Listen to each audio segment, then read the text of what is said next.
Ayan guys, nahulaan nyo na ba kung anong niluluto ko? Mayroon tayong garlic, at onion, chili, at isang pirasong patatas. So, lalagyan din po natin yan ng half lemon. Itong half, tago natin to sa French. Ayan. So, ayan, nakaready na ang ating lumpias. Ayan, at hindi na itapon, at i-check po natin tong egg. Ayan, kung nakita.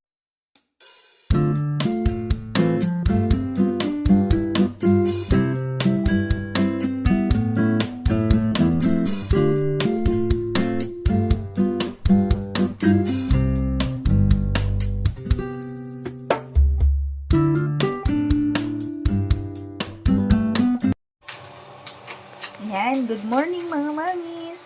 Ito na naman ang iyong mami. Good morning, good morning. Ayan, so magluluto po tayo ng lumpia. Yung leftover na ginawa ko kahapon na chop suey. So sayang naman kung itatapon. At mayroon tayo ditong egg. At yan ang lulutuin natin. At isang carrots. Ayan. Sayang naman kung itatapon yung lumpia wrapper. At kaya naisipan ko po na ilagay itong lumpia, gawin ko na lang siyang lumpia. This is mapapakinabangan naman guys. So, iyan na nga mga mamis. Kailangan natin diskartehan sa halagang 3 real ang aking iluluto. Kasi ito, leftover naman na po yan. Huwag po tayong magtatapon sa mga leftover natin. At super tipid po tayo. Sa super tipid mamis is kailangan po natin mag-budget. Ayan, so ito po yung natitira sa ating fridge. Meron po tayong 4 egg na pwede natin po siyang gawing masarap. Ayan, so ayan na nga guys, meron po tayong ingredients is itong patatas at itong ating onion, garlic, at chili. Ayan na nga guys, hulaan nyo. Mag-comments lang po kayo down below kung anong klaseng lulutuin ko. Ayan. We can start guys. I-fry na po natin to at pakuluan na rin po ang ating egg. So, nagsalang po ako dito ng aking ilaga natin tong egg. Ayan. This is only 3 reals budget lang guys. Ayan. So, kailangan ihulog na natin unti-unti at ingat po tayo. Baka mapaso. Ayan guys. So, hayaan lang po natin yan. Ayan. Nakumulo. Ayan, pakuluan lang po natin yan. Ayan guys. So, ayan lang natin kumulo yun at i-prepare na po natin ang mga ingredients. Ito na yung nahuli na ating ilalagay. Huwag na natin po siyang balatan at iwain na po yan into cubes. At ito, may nakaready po ditong 5 cubes of garlic at inumin muna natin bago po tayo magluto.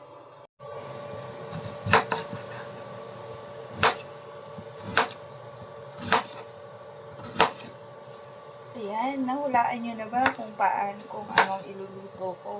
Mag-comment lang po kayo down below guys. Ayan.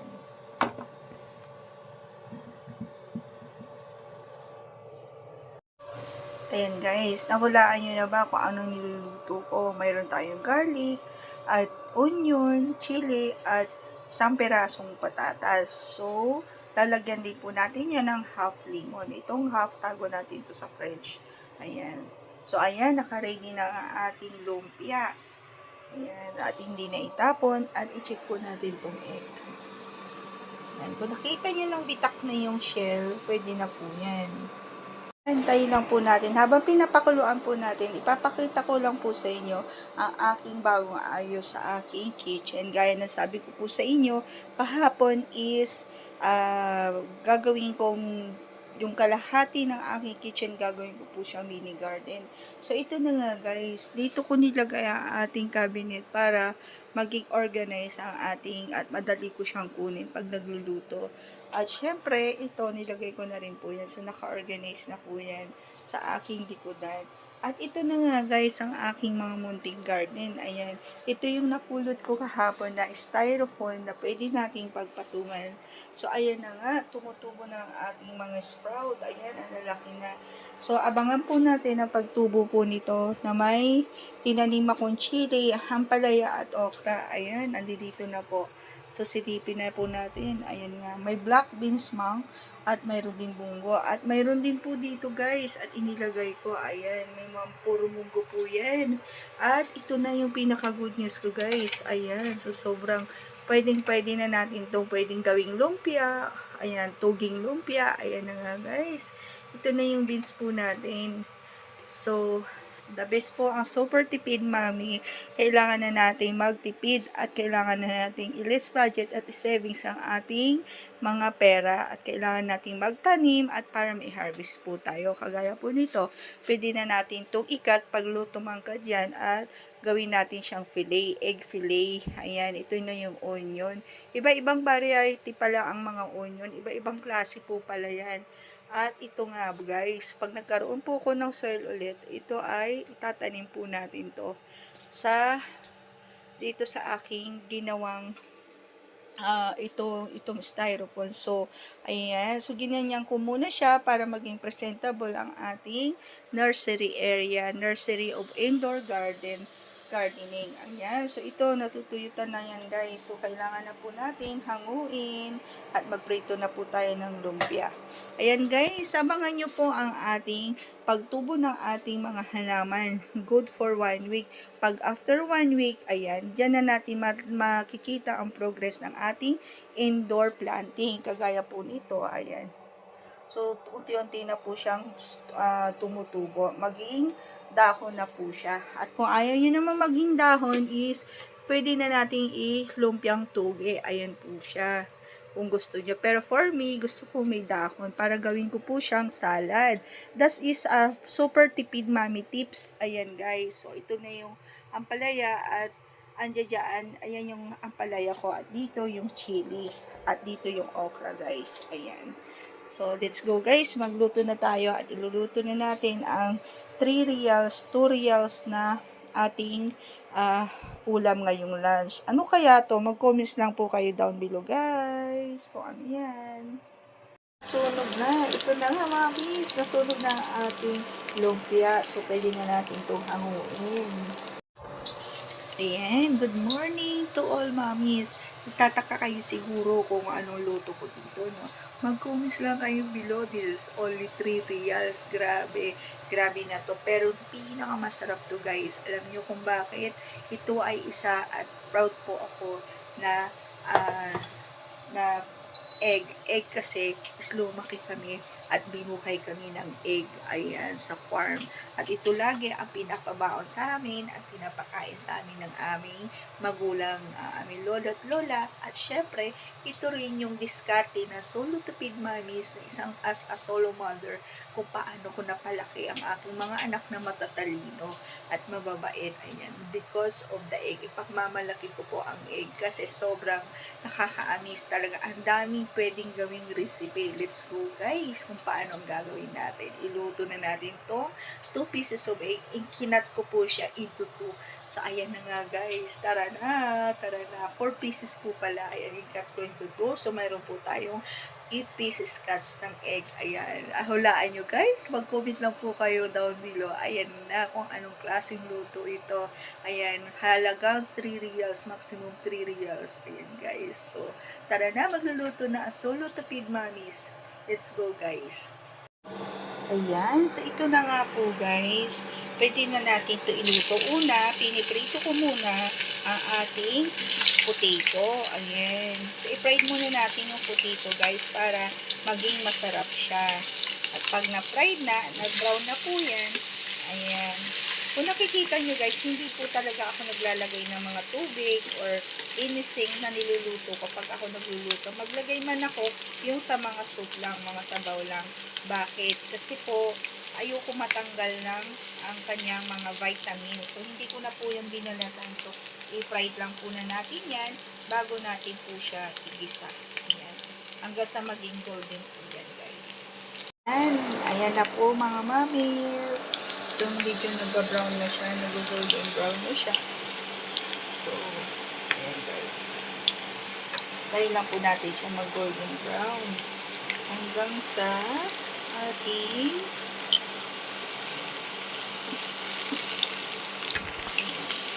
Tataka po siguro kayo kung ano ang ibig sabihin nito, no? Kung anong iluluto ko. Worth 3 real, pwede natin siyang gawing special foods. So, ayan. So, ayan na. So, itabi po natin yan dyan. At igisa po natin ng onion. Tulog natin ng onion.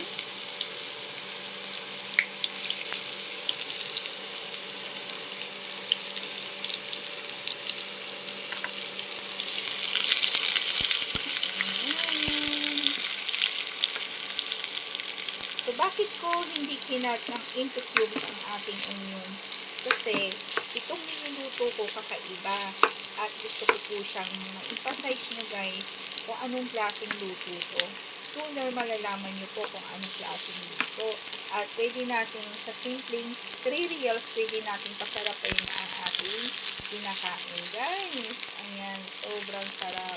Mag-comment lang po kayo down below kung anong maitutulong nyo po at maisasuggest nyo pa ng ating niluluto.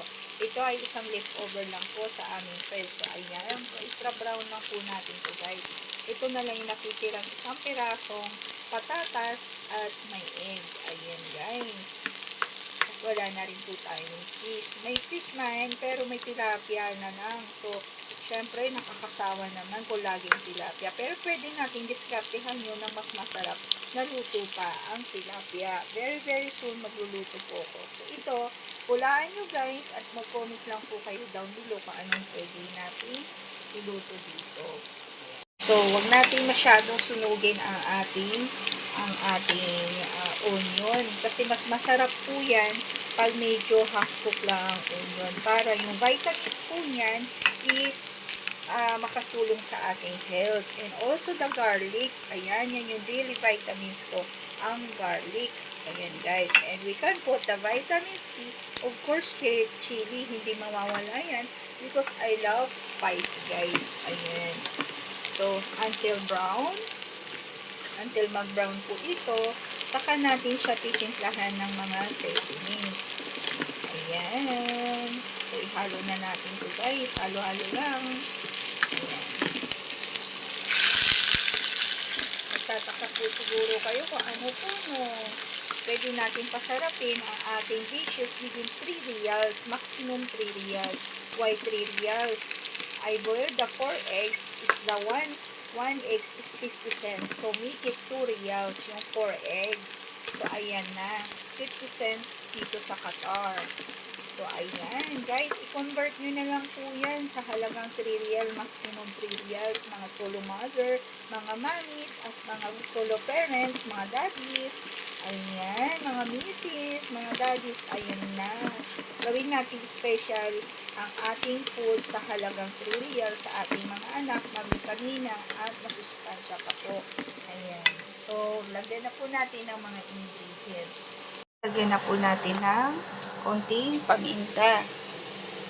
Ayan. At konting chili. Ayan guys. Konting-konti lang. And also, yung mga kids na ayaw ng sili, okay lang. Huwag nyo lagyan. Pag kids na pakakainin nyo. Ayan guys. Sorry po. Ayan. So, pag naging ganyan na po siya, pahinaan na po natin ng apoy. Lagay lang natin sa 100. Hayaan nyo lang. And then, saka po natin ilalagay po yung ating egg. Ayan, nahulaan nyo na kung ano, no?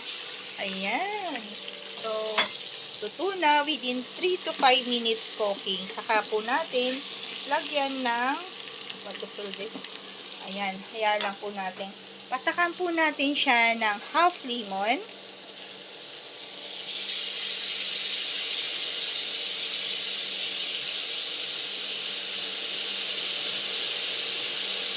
Masarap sana to kung may butter. Wala lang po ako natirang butter.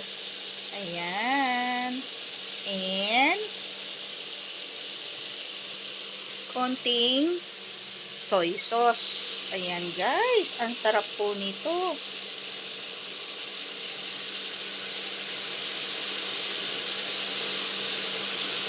Ayan. So, Yan na guys.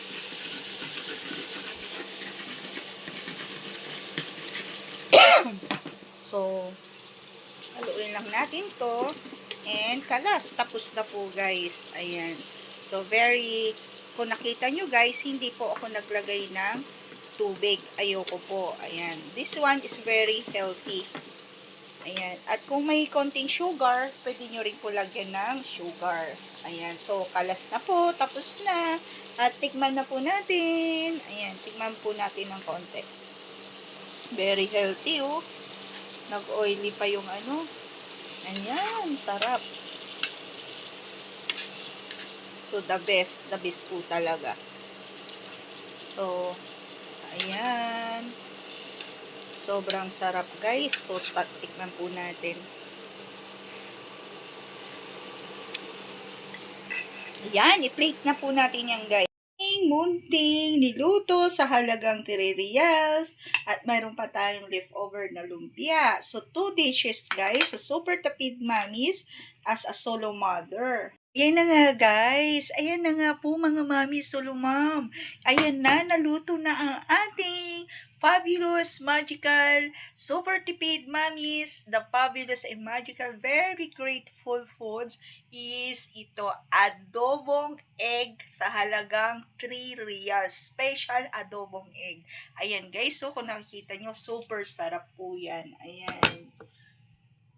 Yan, super sarap guys. Kung nakikita nyo naman, super protein na po yan guys. Ayan o, sobrang sarap ang pagka-adobo niya. Lalo na siguro kung may mga herbs tayong ilalagay dyan. Kaya lang, kung anong mayroon lang po tayo, yun lang ang ating iluluto. So, tikman natin guys yung patatas. Ayan, very half-cooked siya. Pinrito ko po siya guys. At bago ko siya inadobo. Ayan, at kung nakikita nyo guys, hindi ko po siya nilagyan ng tubig. Nagtubig lamang po. Ang pinaka-sauce niya is yung soy sauce at yung katas ng potato. So, tikman natin po. And talagang grabe ang aking pinag-isipan ko kagabi. Hindi ako makatulog kasi wala na po laman yung fridge ko. Sabi ko, ano kayang iluluto ko? Ayan, tikman po natin. So, nag-iisip po ko, sabi ko, sige, iluto ko po yung niluto ng mami ko para sa amin at niluto ko din sa kids ko. Pinatikim ko sila, pinasarap ko yung egg kasi lagi na lang nilagang egg, lagi na lang silang pretong egg, fried egg, puro egg. So sabi ko, sige para maiba naman, i-adobo ko. Yun yung ginawa ko sa mga kids ko kaya lumaking matatalino. Ang super tipid mommies, as a solo mother, kailangan natin magkaroon ng strategy at tips at isinishare ko lamang po ang mga tips sa mga mamis na wala laging pera. Ayan guys, so kainin po natin to. So, harap. Bakit po hindi po ako naglalagay ng tubig? Kasi ayoko siyang mawala yung sustansya niya. Pag naglalagay ako, nagigisa ako ng mga ganyan. Maglagay man siguro ako mga konti lang pag matitigas. Pero pagdating sa gulay, gusto ko po talaga is half cook. Gusto ko yung liquid, yung sabaw nila is yung katas. Yeah, that one. The katas is galing po sa vegetables. Ayan guys, so tikman po natin. Kukuha po tayo dito ng konti. Ito ang ulam natin. At ipatikim natin to mamaya kung sino man ang pupunta dito sa aking bahay. Ayan o. Ayan, egg. Napaka-protein na guys. Ito, ang sarap. Lasang-lasa na po yung lemon kasi nga po, hindi po ako naglalagay ng suka sa aking kinakain. Ayan, kasi nga po dahil sa anemia ko. So mas gusto ko yung fresh na maasim. Gusto ko po guys is yung lemon. So ayan guys, very quick. Ayan, tikman ulit po natin ito. Sarap, gusto ko nang kumain. Ayan guys, sobrang harap. Ang ating ito is good for tuna to. Ayan, i-check natin mamaya si sir kung nagugustuhan niya. Ayan guys, so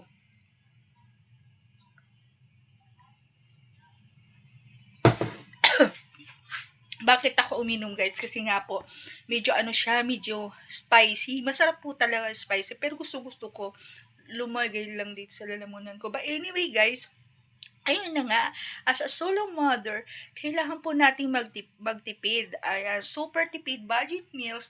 I-continuous nyo lang na panuorin po ang aking mga daily na niluluto kung anong mayroon lang sa ating magic fridge. Ayan, lucky fridge. Ayan, that's my lucky fridge. I call my fridge as lucky fridge kasi tinutulungan niya ako kung paanong iluluto ko everyday, kung anong blessings lang, kung anong nandyan lang sa ating fridge. Ayan, at hindi po ako magtatapon. Kaya may mga leftover po, kagaya nung nagluto po ako ng chop suey, sabi ko sige, ilumpia ko na lang. So, ayan, ang diskarte ng iyong isang solo mother, super tipid mom.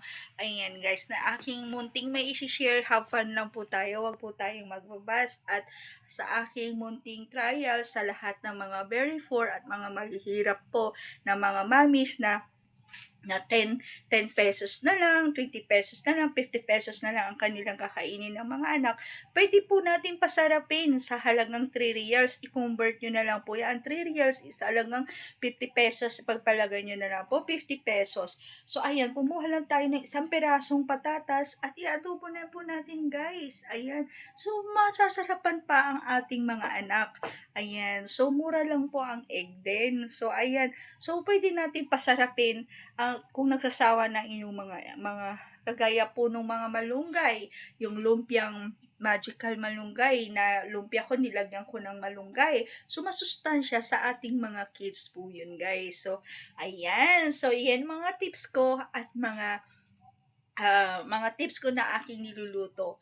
Ang pinaka-special, guys, is adobong egg. Ayan, special, fabulous, and grateful, bless ang ating pinasarap na adobong egg. Ayan. Masarap sana kung may butter, kaso napakamahal ang butter. So, pinasarap na lang natin yun at binawi na lang po natin sa lemon. Ayan. Ay, thank you so much mga mamis. At thank you sa inyong panunood sa Super Tipid Mamis. Ayan guys, ha? Dito as a OFW solo mother here in Doha, Qatar, super tipid budget meals. Okay guys, so mayroon na po tayong 2 dishes. Ayan, so ang init po dito, naiiyak ako sa ano. Ayan guys, so please watch everyday ang aking niluluto na super tipid mamis as a OFW solo mother, guys. Ayan, so don't forget guys, God is good all the time at siyang gagawa ng way sa ating journey, sa ating pangarap at sa ating goal. Ayan guys, so see you guys. Thank you for watching and comments lang po kayo down below and like and subscribe my YouTube channel and build the notification bell. It's me again, Galsoti Family Vlog. Ayan guys, I love you to all of you guys and God bless us po. Ayan, thank you for watching. Bye! Don't forget to watch the adobo, special adobong egg. Love you and God bless to us po.